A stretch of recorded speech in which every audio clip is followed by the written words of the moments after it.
Bonjour à toutes et à tous. L'examen de capacité de transport s'est achevé il y a quelques jours.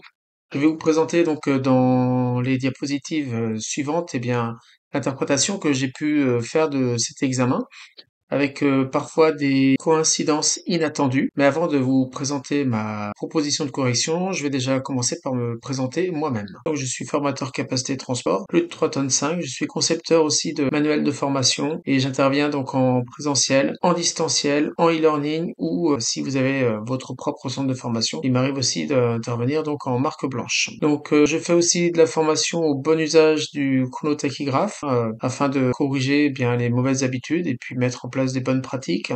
J'interviens aussi auprès de personnels exploitants pour faire de la formation sur la réglementation sociale européenne, mais aussi sur la réglementation nationale, internationale et aussi sur les normes techniques et la gestion financière. Et enfin, j'assiste mes stagiaires donc dans leur démarche auprès de l'Adréal quand ils ont leur capacité de transport. J'interviens aussi pour faire des audits préalablement à l'achat des entreprises de transport pour que les futurs acquéreurs puissent avoir une vision objective de l'entreprise qu'ils envisagent de racheter. Alors, on va retourner donc à notre examen 2024, problème numéro 1, qui n'était pas compliqué du tout. Première question, on vous demandait, conformément au code de la route, quel support visuel relatif aux informations techniques, masse et dimension doit être apposé sur un camion immatriculé en France.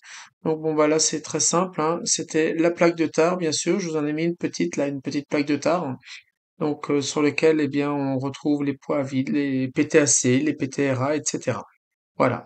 Donc, ensuite, on vous demandait quel est le poids total autorisé en charge pour cette silhouette de véhicule. Eh bien, c'est un 2 essieux, donc c'est un 19 tonnes. On vous demandait aussi euh, en déduire sa masse à vide maximale. Ok.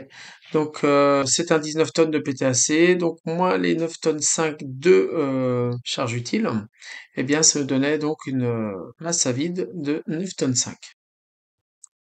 Alors ensuite, question numéro 2. Donc à l'aide des éléments de l'annexe 1, calculer le coût de revient de la prestation de nuit selon la méthode Trinôme. Terme kilométrique, terme journalier conducteur, terme journalier véhicule. Oui, bien sûr, donc c'est le trinôme, hein, voilà. Donc c'était une question sur 19 points, donc ça valait quand même le coup d'y passer un petit peu de temps, d'autant plus que, je le dis et je le répète toujours, le coût de revient fait partie des fondamentaux hein, de l'examen, donc en principe, c'est des choses que vous maîtrisez le jour où vous arrivez à l'examen. Donc, alors on y va. Donc j'ai ventilé donc toutes les charges donc variables. Donc le carburant. Donc ça vous donnait 0,405 € du kilomètre. Les pneumatiques 0,30 du kilomètre. L'entretien courant 0,80. Le gros entretien et les payages. Voilà. Donc je vous rappelle, les payages sont bel et bien des charges variables puisque si le camion ne roule plus, il y aura plus de payage. Ensuite, donc, on avait le terme journalier conducteur. Donc, alors, le terme journalier conducteur, on avait les salaires et charges. Donc, 2257,50 € multiplié par nos 45% de charges, multiplié par nos 12 mois et divisé par nos 250 jours, ça nous donnait 157,20 € par jour. On a les frais de déplacement, donc à 9,57 €. Le conducteur remplaçant, donc il était annoncé à 5 691 €. Alors j'ai des stagiaires qui m'ont posé la question s'il fallait le diviser par deux. Moi, ce que je lis, c'est le coût estimé annuel du conducteur remplaçant. Voilà. Coût estimé annuel, c'est-à-dire le coût estimé à l'année. À partir de là, je prends les 5 691 € et je les divise par 250 jours. Ensuite, ça nous donne un terme journalier conducteur donc à 189,53 € par jour. Alors ensuite, on a le terme journalier véhicule. Alors, donc le crédit bail, je vous rappelle, le crédit bail, c'est un pourcentage qui est appliqué sur la valeur du véhicule. Donc, on recherche le coût de la prestation de nuit, donc on divise ça par 2 et par 21 jours, puisque c'est un loyer, hein. Les 77 500 euros fois 3%, c'est le loyer mensuel. D'où la raison pour laquelle on le divise par les 2 puis 21. L'amortissement de la caisse, donc là, c'est un amortissement cette fois-ci, donc en linéaire. Donc les 11 600 euros, on les divise par les 8 ans, puis par les deux prestations, divisé par les 250 jours, puisque c'est le terme journalier véhicule que l'on recherche. On a aussi les frais financiers donc de la caisse. Alors là, eh bien, les frais financiers, donc c'est 11 176 divisé par les 4 ans, divisé par les deux prestations et les 250 jours. L'assurance véhicule, c'est une assurance alors donc qui nous est donnée les 316 euros, c'est par mois. D'où la raison pour laquelle on les multiplie par 12 mois, puis par 2 parce que c'est la prestation de nuit qu'on recherche, et enfin par les 250 jours. Donc à l'année, puisque vous savez, c'est 5 jours fois 50 semaines, hein. Je n'avais pas précisé au préalable, mais c'est bien indiqué dans le sujet, 5 jours par 50 semaines, d'où la raison pour laquelle on redivise tout par 250 jours. Alors ensuite, donc, la taxe annuelle des véhicules, donc 260 euros divisé par 2 divisé par les 250 jours, les visites techniques. La quote-part du gérant, donc on a 444 euros fois les 12 mois, puisque c'est mensuel aussi, divisé par 2 divisé par les 250 jours, le téléphone et les coûts administratifs, et ça nous donne donc un TJV de 95,37 € par jour. Ensuite, question 3. Alors, donc on vous demandait, donc pour la prestation de nuit, la rémunération proposée par le client est de 1,22 € du kilomètre. Le trafic de jour est bénéficiaire de 6 000 euros. Calculer et commenter la marge brute annuelle est réalisable sur la prestation de nuit en tenant compte des données estimées propres à celle-ci. Voilà. Alors donc on avait 125 000 kilomètres, donc multiplié par les 1,22 €, ça nous donnait 152 500 euros. Nos charges annuelles, eh bien, elles étaient indiquées aussi, hein, 78 000, 47 000, 23 000, ça nous donnait un total de 148 000 euros. On n'avait plus qu'à donc faire le delta entre les 152 500 euros et les 148 000, ça nous donnait donc une marge brute annuelle pour la prestation de nuit à 4 500 euros. Donc ramené en pourcentage, ça nous donnait donc une marge brute de 2,95%. La rentabilité globale, donc en petit b, eh bien, sachant qu'on a une marge de 6 000 euros pour la journée, on va l'ajouter eh bien à notre marge que l'on vient de calculer, hein, les 4 500 euros, et ça va nous donner une rentabilité globale de 10 500 euros. Voilà, ce qui n'est pas complètement fou. Ensuite, question numéro 4. Quels sont les trois documents liés à l'activité de conduite que vous devez vérifier lors de l'embauche?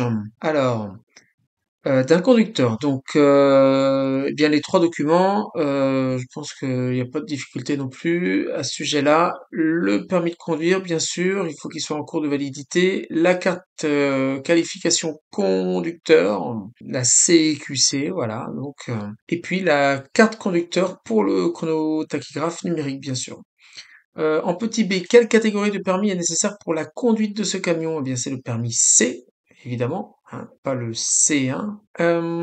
Sachant que le conducteur remplaçant est âgé de 63 ans, quelle est la périodicité de renouvellement de son permis de conduire? Bon, j'espère que tout le monde a su aussi, hein, 63 ans, le permis, c'est tous les 2 ans, voilà. Donc, les conducteurs de plus de 60 ans, titulaires d'un permis de poids lourd, eh bien, doivent renouveler leur permis tous les 2 ans.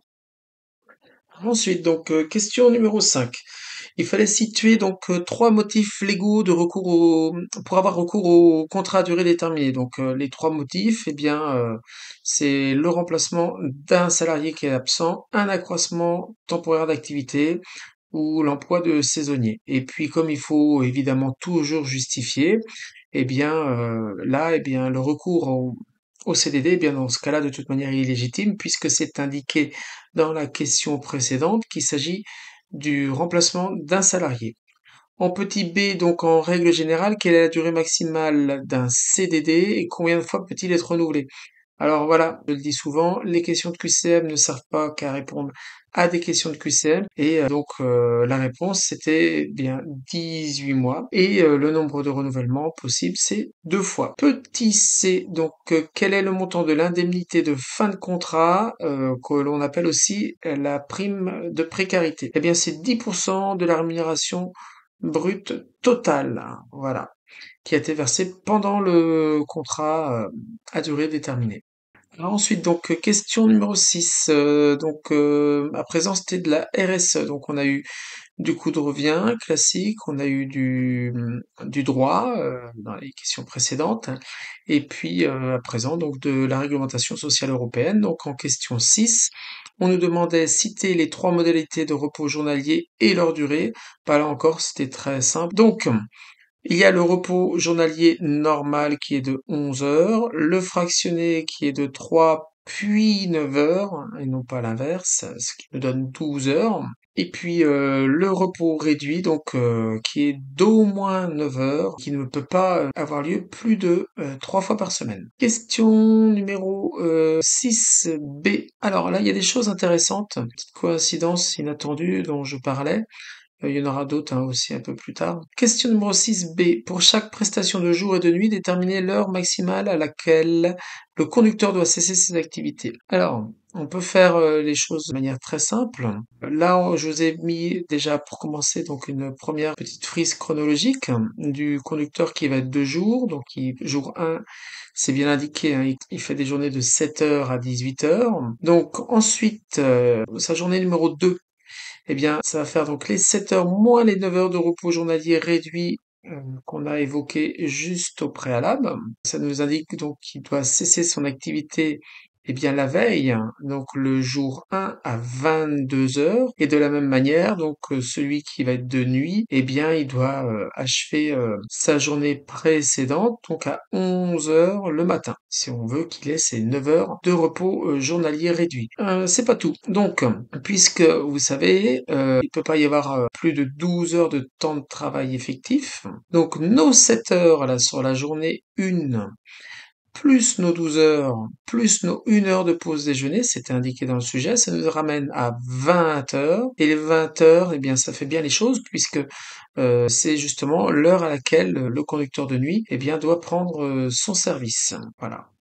Et on retrouvait le même principe en fait pour le conducteur donc qui est de nuit le premier jour. Eh bien ces 20 heures donc plus ces 10 heures de travail plus les 1 heure de pause déjeuner. Alors je dis bien dit 10 heures parce que c'est un conducteur de nuit et le temps de travail pour la nuit ça n'est plus 12 mais 10.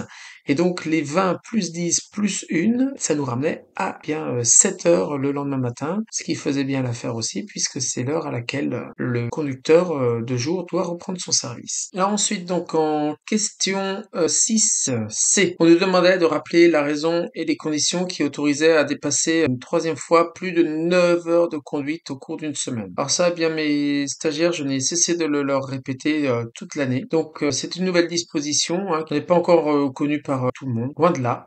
Donc les occasions, eh bien, c'est pour rejoindre l'entreprise, le lieu de résidence du conducteur, ou pour mettre le véhicule aussi en sécurité. Mais ça ne se fait en fait que dans certaines conditions donc spécifiques. Il faut pas, par exemple, que ce soit parce que le travail ait été mal organisé. Il faut qu'il y ait des circonstances qui soient survenues. Et puis il faut aussi pouvoir justifier en éditant par exemple un ticket et puis en inscrivant l'événement qui s'est passé et en le signant aussi bien sûr. Donc à quelles conditions? Eh bien il faut pas compromettre la sécurité routière et il faut qu'il y ait donc des circonstances exceptionnelles et comme je disais à condition qu'on édite un ticket. Alors donc en problème numéro 2, donc pas de grandes difficultés non plus sur celui-ci. Alors on nous demandait donc question 1, quels sont le nombre minimal et maximal d'associés dans une SAS. Et alors, tout simplement, la SAS c'est illimité, tandis que SASU, comme son nom l'indique, c'est un seul, U comme unipersonnel. Alors donc, question numéro 2, on nous demandait de définir ce qu'était une garantie personnelle. Eh bien, une garantie personnelle, c'est une personne qui prend l'engagement de payer à la place d'une autre en cas de défaut, tout simplement. Donc en question numéro 2, ensuite, on nous demandait, pardon, quel est le montant annuel du capital à rembourser? Eh bien, c'est très simple, hein, c'est du linéaire. Les 63 000 € divisés par les 60 mois, ça nous donnait donc 1 050 € mensuellement, multiplié eh bien, par les 12 mois, ça nous donnait un montant annuel de 12 600 €. Suite, donc question numéro 3B, il fallait définir donc le montant de la dotation annuelle aux amortissements pour l'ensemble routier. Donc, suppose donc tracteur routier et semi, bien sûr. Donc, le tracteur routier en linéaire, donc divisé par les 3 ans, ça me donnait 15 000 € par an. Et puis, pour ce qui était de la semi, donc les 33 000 €, ça nous donnait, donc divisé par les 6 ans, 5 500 € par an. Et donc, nos 15 000 € par an plus nos 5 500 €, ça nous donne une dotation annuelle totale de 20 500 €. Alors, en question 3B, il fallait établir le plan de financement. Alors, donc, plan de financement, on a une colonne emploi, une colonne ressources. Dans nos emplois, eh bien, on a la nécessité de connaître quel va être notre remboursement d'emprunt. Donc, ce remboursement d'emprunt, cette ligne de remboursement d'emprunt, elle était à identifier. Pour ça, il fallait que vous fassiez un petit tableau de remboursement. Alors, on sait qu'on a 63 000 € divisé par 5 ans, qui nous donne 12 600 € donc de capital remboursé sur la première année. Le capital dû, lui, en début d'année, il est de 63 000 €, multiplié par nos 3,5%, ça nous donne 2 205 € d'intérêt. Ces 2 205 €, on les additionne à 12 600 € et ça nous donne une annuité, donc un remboursement d'emprunt sur la première année à 14 805 € qu'on va pouvoir eh bien reporter dans notre colonne d'emploi. Alors dans nos emplois, on a besoin dans nos emplois, dans nos besoins, hein, on a aussi donc nos 78 000 € aussi, euh, parce que ça va être on va investir 78 000 €, il va falloir les débourser, donc il faut reporter aussi ces 78 000 €. Il faut reporter notre besoin en fonds de roulement, nos 19 000 €, et ça nous donne un total de 111 805 € en besoin ou emploi. Euh, Dans la colonne des ressources, eh bien, on a un capital à 15 000 €. On a un emprunt donc qui nous est octroyé donc à 63 000 €. On a aussi donc une notion donc de CAF. Alors dans cette notion de CAF, on a notre résultat net de 5 500 €. Ça représente bel et bien une ressource. Et puis, on a donc nos dotations aux amortissements, elles, qui sont eh bien en quelque sorte une économie d'impôt et qui représentent par conséquent une ressource. Alors ensuite, en ressources, eh bien, on avait 104 000 € moins nos 111 805 € d'emploi, et ça nous donnait une trésorerie en fin d'exercice à moins 7 800 €. Petit c, il nous demande de commenter ce résultat. Bah, commenter, il suffit de constater, de dire ce que vous voyez, hein. Voilà, donc la trésorerie, elle est négative, tout simplement. Et qu'est-ce qu'on pourrait faire pour que cette trésorerie ne soit pas négative? Eh bien, on peut, par exemple, négocier un, un découvert à court terme pour couvrir notre BFR, mais les banques n'aiment pas ça, et augmenter notre apport en capital aussi, ou bien envisager de vendre notre prestation de transport plus cher. Donc en question numéro 4, il fallait rappeler la formule de la valeur ajoutée et la calculer. Et puis l'exprimer aussi en pourcentage de chiffre d'affaires. Donc, alors, je vous ai refait le tableau donc du compte de résultat que vous aviez dans l'examen. avec donc le chiffre d'affaires transport. Donc à ce chiffre d'affaires transport, il fallait que vous retiriez donc vos achats de matières premières et vos autres achats et charges externes, les AACE. Donc ça vous donnait 164 800 euros moins les 43 800 euros et 45 200 euros. Ça vous donnait donc une valeur ajoutée à 75 800 euros. Les 75 800 euros, il vous restait plus qu'à faire un produit en croix pour le ramener en pourcentage et ça vous donnait donc une valeur ajoutée à exprimer en pourcentage à 46%.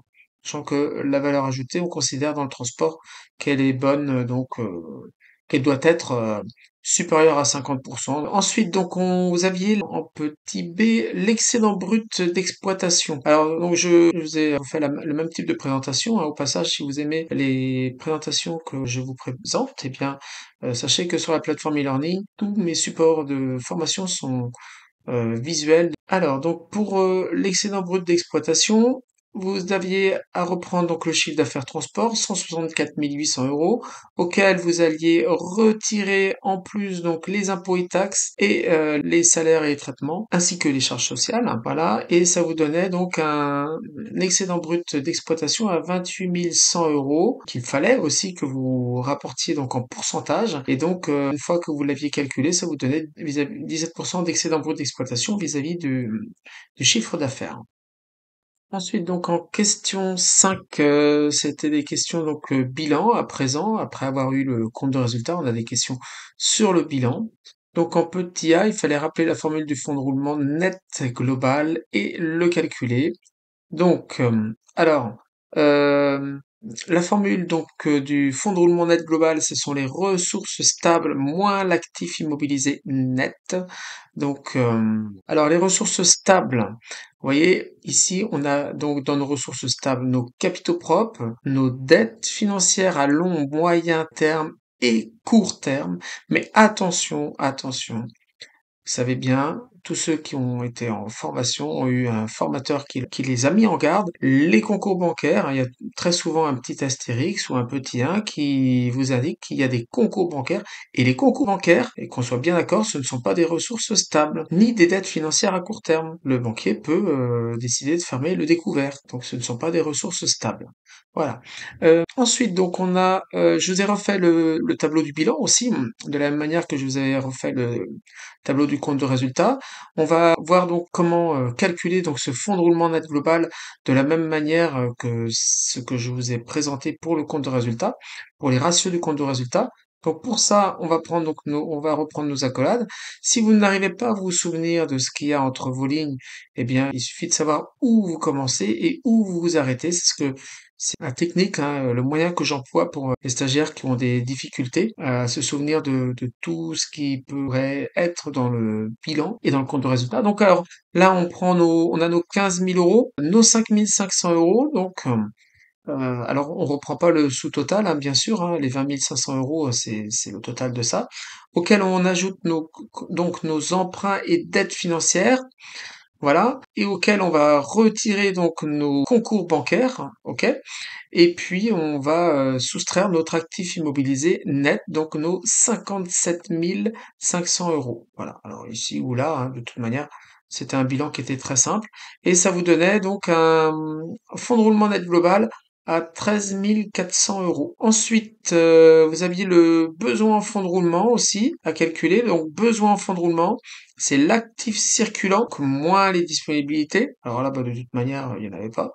Mais dans tous les cas, si vous aviez donc si on vous demande le PFR, ce qui est très fréquent, eh bien, il faut toujours que vous soustrayez vos disponibilités de votre actif circulant, puisque ce que vous avez de disponible ne représente pas un besoin. On est bien d'accord. Or, c'est le besoin en fonds de roulement qu'on recherche. Donc, 28 100 euros plus les 26 730 euros, ça nous donne 54 830 euros, auxquels on soustrait donc nos dettes fournisseurs, nos dettes fiscales et sociales. Voilà. et ça vous donnait un fonds de roulement, un besoin en fonds de roulement à 19 000 euros. Alors ensuite, donc, la trésorerie nette, eh bien, soit vous la constatez, soit vous la calculez. Pour la calculer, eh bien, il suffit que vous fassiez le fonds de roulement net global moins votre BFR. Ça vous permet par la même occasion de vérifier si vous avez bon, hein, instantanément. Et dans ce cas-là, ça va vous donner donc les 13 400 euros de besoin de fonds de roulement net global moins nos 19 000 euros de BFR.